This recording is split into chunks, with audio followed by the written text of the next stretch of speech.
¿Y el bebé? Muy buenas noches a todos. Estamos en este momento dando inicio a nuestro día de oración número 301. Es una gran bendición de parte de nuestro Dios y Señor, que tiene con nosotros ese amor de permitirnos diariamente reunirnos con el propósito de estudiar su palabra, con el propósito de conocerlo un poco más, de tener una plena comunión con Él. Es una cosa que nosotros podemos hacer por medio de la predicación del Evangelio, por medio del conocimiento de su gracia. Entonces vamos a ir disponiendo los corazones, vamos a irnos concentrando en lo que vamos a hacer el día de hoy. Sabemos que el internet está un poquito molesto y se demora en llegarles el anuncio, pero vamos a tener entonces esos 5 minuticos de paciencia para que puedan ingresar. Recuerden al entrar darle me gusta y compartir para que las otras personas lo puedan ver. Cuando ustedes hacen eso, automáticamente le llega a varias personas. Entonces recordemos que estamos leyendo la Biblia de corrido, ¿cierto? Y hoy estamos en el capítulo número 8 de Números, capítulo número 8. El tema de hoy se llama Hombres sin esperanza usados por Dios. Hombres sin esperanza usados por Dios. Voy a compartirles ahí el título, aunque sé que lo publico en el pero sé que a algunos les gusta escribir, entonces para que lo puedan tener. De igual manera, recordarles como siempre los horarios para que estemos ubicados. Recuerden que mañana es a las 7:20 el horario en el que vamos a estar conectaditos con el favor del Señor. Será a las 7:20 y el día jueves el horario será a las 8:30, 8:35, para que todos estemos entonces atentos a la palabra del Señor. Vamos a dar un minutico más. Hombres sin esperanza usados por Dios. Hombres sin esperanza usados por Dios. Ese es el título que vamos a trabajar en el tema del día de hoy. Recordemos al Señor en este momento que de igual manera es importante que llevemos ese consecutivo en la Biblia, que no lo perdamos, que de vez en cuando estemos leyéndolo otra vez. Mire, simplemente son pincelazos. Cada uno de estos textos en profundidad tienen muchísima más teología. Es imposible en un solo día poder preparar algo más extenso. Tampoco el tiempo nos da, ¿sí? Pero sabemos que definitivamente el hacerlo como lo estamos haciendo nos va a dar un avance, y que la segunda vez que lo hagamos va a ser, digamos, entendido de mejor manera, sobre todo si en ese lapso de tiempo también nosotros por nuestra cuenta nos preparamos y entendemos un poco mejor la escritura.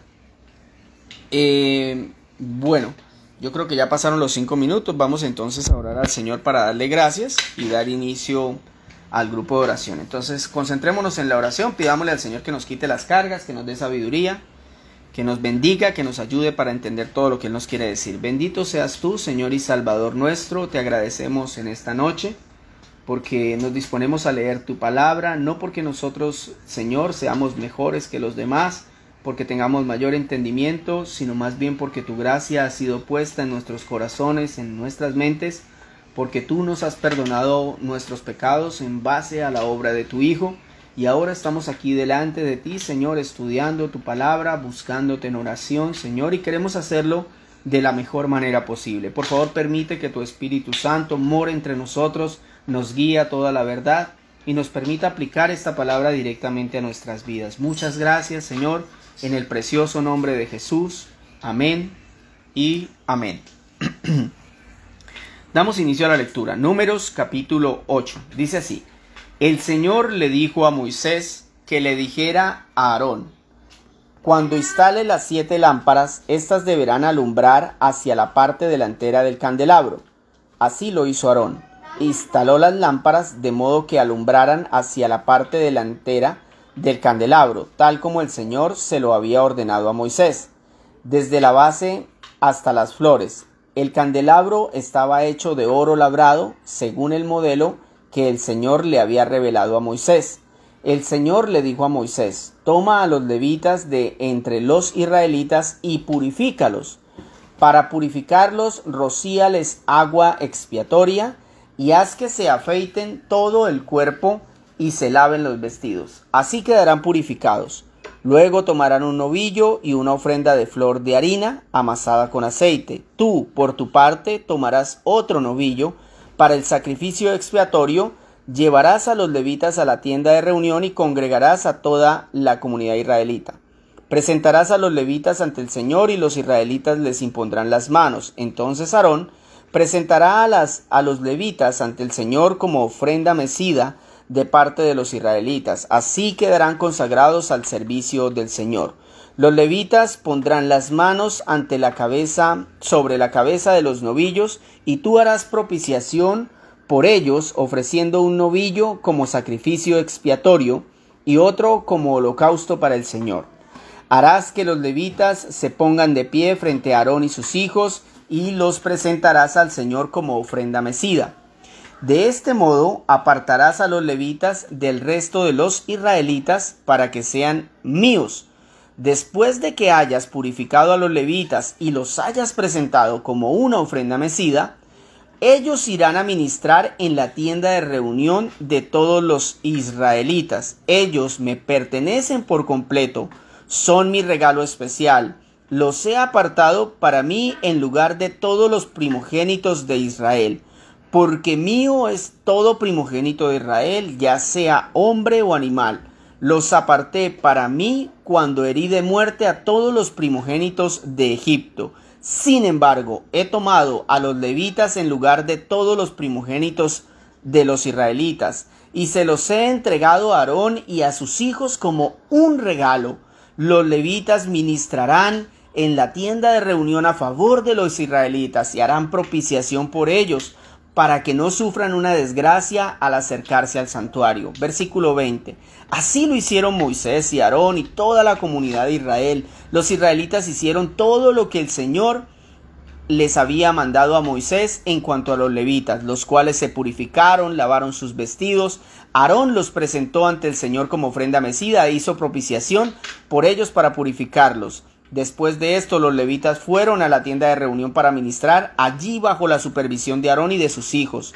De este modo se cumplió todo lo que el Señor había mandado lo que había mandado a Moisés en cuanto a los levitas. Versículo 23. El Señor le dijo a Moisés: esta es la ley, se aplicará a los levitas para el servicio de la tienda de reunión. Se inscribirá a los que tengan 25 años o más, pero cesarán en sus funciones y se jubilarán cuando cumplan los 50, después de lo cual podrán seguir ayudando a sus hermanos en el ejercicio de sus deberes en la tienda de reunión, pero no estarán ya a cargo del ministerio. Estas son las obligaciones que asignarás a los levitas. Recordemos el tema de hoy, mis hermanos, me pareció un texto hermoso, ya van a ver por qué. Hombres sin esperanza, usados por Dios. Este capítulo nos muestra inicialmente la importancia del candelabro o la menorá y de las lámparas que debían permanecer encendidas con el aceite toda la noche mientras se llevaban a cabo los sacrificios, que en este caso se realizarían para la purificación y presentación de los sacerdotes levitas. O sea, deben entender que en este caso se iban a presentar sacrificios de purificación, de expiación o perdón de pecados, pero era por los levitas como tal, por todo ese grupo de personas que se estaban preparando. Es importante también recordar que en el periodo de la gracia en el que nos encontramos, el oficio de sacerdote ya finalizó. Esto lo he dicho varias veces, pero quiero inculcarlo. En el periodo que nosotros estamos se llama el pacto de la gracia, para los que no saben. El periodo que estábamos leyendo era el pacto de la ley. En este periodo el oficio de sacerdote ya finalizó. Estos sacerdotes, recuerden, eran los mediadores entre Dios y el pueblo. Los sacerdotes debían presentar los sacrificios por el pecado del pueblo y aún por ellos mismos. Por eso debían purificarse, porque también eran pecadores. Y así sucedió, sacerdote tras sacerdote, hasta que Cristo vino hace unos 2000 años y finalizó con el oficio sacerdotal. Es importante entenderlo. Ya no son necesarios los sacrificios porque Cristo se ofreció, se sacrificó una vez y para siempre.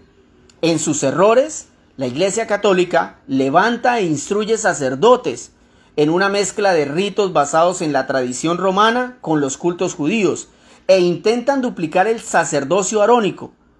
Por eso tienen un lugar santo en las iglesias católicas y un lugar santísimo, ¿cierto? Porque no entienden que Cristo terminó con todo eso y permitió que ahora cualquier persona, cualquiera de este mundo, que quiera ir al lugar santísimo a presentarse delante de Dios, lo puede hacer, pero deberá hacerlo arrepentido y aceptando a Cristo como el único mediador y sacrificio perfecto para estar en comunión con Dios.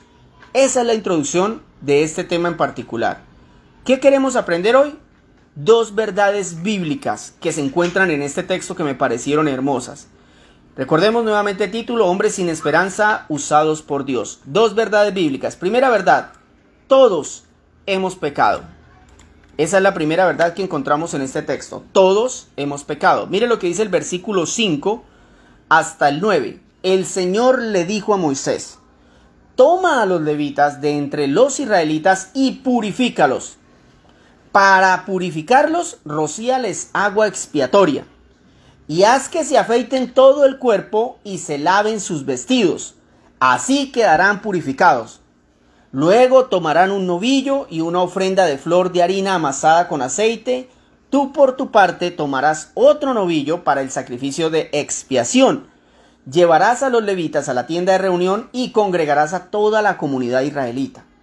Se hacía prácticamente un culto únicamente para presentar a los levitas, a los que iban a servir en el templo. Y básicamente la presentación era un rito donde se hacía ver que ellos se entendían como pecadores, pero que a pesar de eso el Señor los recibía dentro del templo. Y para recibirlos pedía que se rociaran en agua para expiación. Recordemos que la expiación es básicamente pagar por los pecados de en lugar de. Es decir, un tercero paga por los pecados del que realmente los cometió, ¿cierto? En este caso eran los animales los que pagaban la culpa del pecado de estos levitas. Si revisamos el capítulo de ayer, no sé si lo recuerdan, uno se pregunta: ¿por qué tantas ofrendas de animales vivos? La respuesta está en este capítulo. La respuesta es pecado. Miren, mis hermanos, aún los levitas eran hombres pecadores. Y el Señor, que es omnisciente y conoce las cosas futuras, sabía de las acciones de estos hombres y se adelantó. Cuando los israelitas voluntariamente trajeron la ofrenda, que debía ser igual para todas las tribus, sumaron un total de 282 animales, entre corderos, bueyes, carneros y machos cabríos. Esos animales representaban la cantidad de veces que los levitas iban a pecar, porque esos animales eran los que se iban a ofrecer por los pecados de estos sacerdotes, y las veces que ellos iban a ser purificados y limpiados de su pecado, para que luego de esa purificación, de esa presentación que se está haciendo hoy, ellos ahí sí se podían presentar en el templo para realizar los sacrificios ya en favor del pueblo, ya no por ellos mismos. No sabemos si esta cantidad de animales iba a ser requerida cada cierto tiempo, pero estamos hablando de hombres que estaban dedicados al servicio de Dios y que también pecaban. Miren, mis hermanos, el no leer estos textos por parte de algunos pastores y líderes de las iglesias causa que ellos se endurezcan ante el pecado y que perviertan la iglesia. Ellos no entienden que la mancha del pecado está también en ellos y que por eso los pastores, aún los más consagrados, los más devotos al Señor, necesitan arrepentirse diariamente ante Cristo para que puedan así seguir haciendo la obra. Recuerden, hermanos, que el endurecimiento va de acuerdo al pecado y a la persona. Mire, un pastor podría engrandecerse en su sabiduría y no escuchar más a nadie, confiar tanto en sí mismo que ya no toma en cuenta otras opiniones.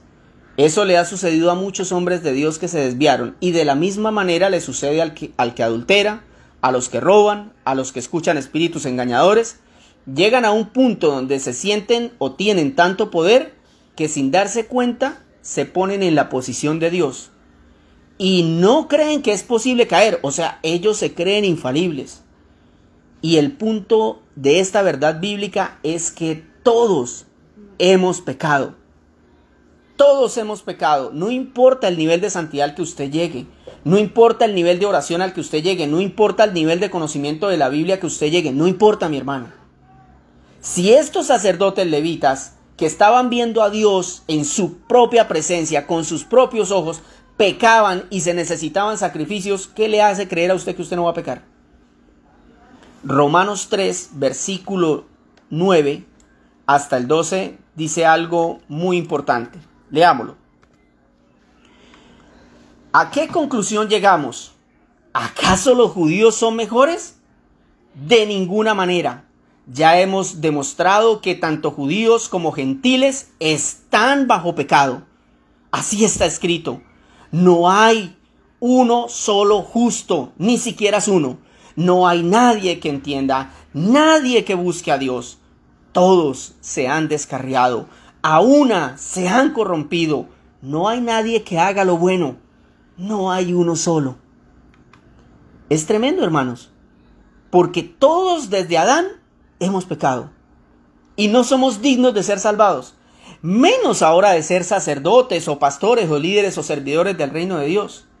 Y al medir la cantidad de años, piensen en esto, mis hermanos, si medimos la cantidad de años que la humanidad ha existido y luego analizamos que un solo sacrificio tuvo la capacidad de pagar por todos, uno pregunta, ¿quién o qué podría reunir los requisitos para hacer un sacrificio así suficiente? La respuesta salta a la vista. Solo Dios mismo podría pagar algo así. Y por eso lo hizo. Él se despojó de su Hijo. Y Jesús obedeció. Él vino, hermanos. Él vino por usted, Él vino por mí. Él vino por sus pecados, por mis pecados. No desprecie su sacrificio. Y recuerde que si los levitas pecaban, imagínense si usted y yo no. Necesitamos arrepentimiento diario y genuino. No diga palabras por llenar un espacio. Señor, me arrepiento. Señor, perdón. Ay, perdón, dije una grosería. No. Usted debe dedicarle un espacio a la oración donde usted le va a llorar al Señor. Y se va a acordar del sacrificio de Cristo en la cruz. Y se va a arrepentir genuinamente para no volverlo a hacer. Porque todos hemos pecado. Verdad número 2. Los pastores son un regalo. Verdad número 2 de este texto. Los pastores son un regalo. Versículo 17 al 19 dice así. Porque mío es todo primogénito de Israel, ya sea hombre o animal. Los aparté para mí cuando herí de muerte a todos los primogénitos de Egipto. Sin embargo, he tomado a los levitas en lugar de todos los primogénitos de los israelitas y se los he entregado a Aarón y a sus hijos. Escuchen esto, pongan atención. Y se los he entregado a Aarón y a sus hijos como un regalo. Los levitas ministrarán en la tienda de reunión en favor de los israelitas y harán propiciación por ellos para que no sufran una desgracia al acercarse al santuario.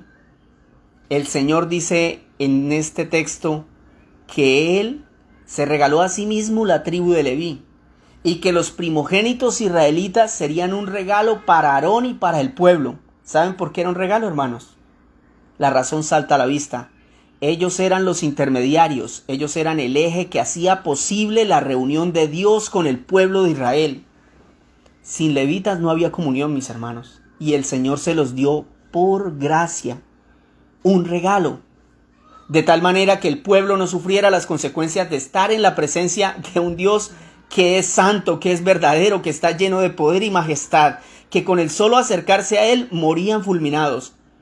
Pero a causa de esto que el Señor había hecho en el pacto de la ley, de establecer un pueblo levita que fuera capaz de ofrecer sacrificios que agradaran a Dios y que permitieran que el pueblo estuviera en comunión, entonces ahora no sufrirían la ira de Dios, sino que sufrirían la bendición del Señor. Esa palabra, regalo del verso 19, la invito a leerla una vez más. Me inquieta, porque me muestra claramente la forma como Dios decidió salvar a sus elegidos desde el principio. Mera gracia. La palabra gracia es un regalo inmerecido. Los israelitas no merecían que Dios estableciera una tribu de sacerdotes como intermediarios del pacto, pero se los regaló. De la misma manera En el pacto de la gracia, Dios nos regala al pastor de las ovejas, a nuestro amado Jesús. Juan 10, 14 al 16 nos dice estas maravillosas palabras. Yo soy el buen pastor, conozco a mis ovejas y ellas me conocen a mí, así como el Padre me conoce a mí, y yo lo conozco a él, y doy mi vida por las ovejas. Tengo otras ovejas que no son de este redil, y también a ellas debo traerlas. Así ellas escucharán mi voz, y habrá un solo rebaño y un solo pastor. Esas otras ovejas somos nosotros. Y ahora el Señor ha determinado que su iglesia sea dirigida por pastores. Por eso le dice a Pedro, apacienta mis ovejas. No le dijo, sea un papa. No. Le dijo, apacienta mis ovejas. Los pastores son un regalo de Jesús para nosotros. Ellos tienen la responsabilidad de guiarnos a la tierra prometida y nosotros tenemos la responsabilidad de obedecerlos. Ore por ellos. Téngales paciencia. Bendígalos. Ayúdelos. Felicítelos. Llámelos y ámelos porque son un regalo. Vamos a orar. Bendito seas tú, Señor de los cielos, por tu hermosísima palabra, Señor, por tu maravillosa palabra. Muchas gracias, Señor. No somos dignos. No somos dignos, Señor. No lo somos, mi Dios.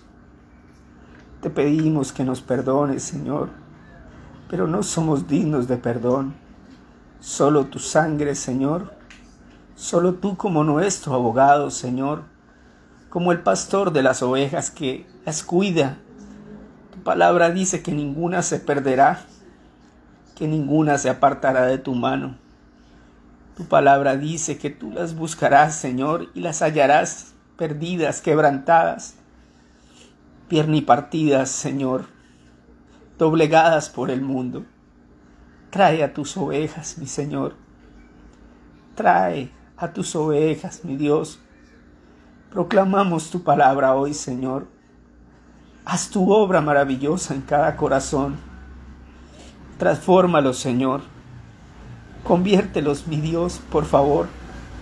Haz esa obra magnífica que tiene más poder que el que se utilizó en la creación del universo.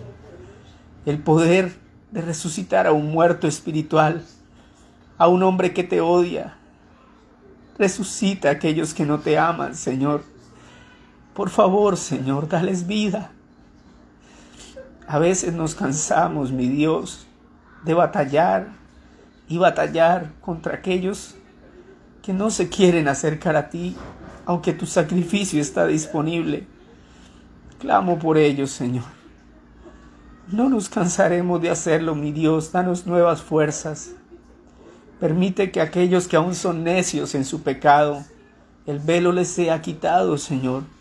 Sea un pecado de idolatría, Señor. Sea un pecado de inmoralidad sexual, de perversión. Sea un pecado de mentira. Sea un pecado de ira, Señor. Sea un pecado de blasfemia o de groserías. Cualquier pecado, Señor. Haz que lo veamos y que lo veamos como muy grave porque te llevó a la cruz. Nosotros hicimos que te traspasaran. Nosotros somos culpables de tu muerte. Pero tu muerte era necesaria o no estaríamos acá, Señor. O no iríamos al cielo, mi Dios. Perdónanos, por favor, porque todos hemos pecado. Nuestro país en especial ha sido terriblemente malo. Debería haber una consumación como en Sodoma en nuestra tierra, pero en tu misericordia nos has dado una tierra hermosa, Señor, sin que lo merezcamos, Señor. Perdona nuestra tierra, Señor, y sánala. Levanta hombres que te amen, hombres que te bendigan. Por favor, Señor, que esta generación sea diferente. Por favor, Señor, levanta pastores que te amen, Señor. Levanta hombres que quieran alabarte, adorarte y seguirte, Señor. Estamos agradecidos por aquellos pastores que te aman a ti y que no aman el dinero. Esos pastores son un regalo tuyo, Señor. Y debemos valorarlos, debemos amarlos, bendecirlos, cuidarlos, agradecerles, llamarlos, Señor. Gracias por el pastor Ángelo, Señor. Gracias por el pastor Isidoro Daza, por aquellos hombres que estás levantando al pastorado, Señor. Bendícelos, llénalos de unción, Señor. Por el pastor Paul Watcher, por Sugel Mitchell, Señor. Por cada hombre que predica la sana doctrina, que predica tu palabra. De aquí a la China, Señor, de aquí a Australia. Por cada hombre que en diferentes idiomas proclaman tu palabra como tú lo habías prometido, mi Señor. Hasta que el último de los gentiles conozca tu evangelio. Hasta que el último de los gentiles se una a la iglesia. Y entonces tú vendrás, Señor. Bendito sea tu nombre. Permítenos avanzar en la fe, Señor. Danos mayor sabiduría. Gracias por la palabra de hoy. No tengo palabras, mi Dios. Gracias. Muchas gracias, Señor. Bendice nuestra mesa cuando nos sentemos a comer, Señor. Bendice nuestros trabajos, que lo hagamos para tu gloria, que no nos desesperemos cuando no veamos resultados. Ahí estás tú con nosotros. Ayúdanos, Señor, a tener paciencia con nuestros hijos en la educación de ellos. Danos sabiduría, templanza, control y dominio propio por todas las circunstancias que se presentan a diario en nuestras vidas. Señor, solo tú eres santo, bueno, justo. Solo tú, Señor, solo a ti la gloria, solo a ti la honra, mi Jesús. Solo a ti, Señor, solo a ti, mi Dios. Gracias por las personas que trajiste hoy, Señor. Llénalas de ti y ayúdales a vivir para tu gloria, a enfrentar sus luchas, sus cargas, a vivir para glorificarte a ti, Señor. Gracias, Padre, en el nombre de tu Hijo amado Jesús. Amén y amén. Bueno, mis hermanos, gracias a cada personita que se nos conectó en esta noche. Desearles que Dios los bendiga mucho. Les aconsejo a los que llegaron un poquito tarde, ahorita al finalizarlo, él queda ahí cargado, lo pueden volver a escuchar hasta la parte en la que llegaron. Prográmense para que puedan llegar. Una gran bendición de parte del Señor. Que estén muy bien, muy buena noche.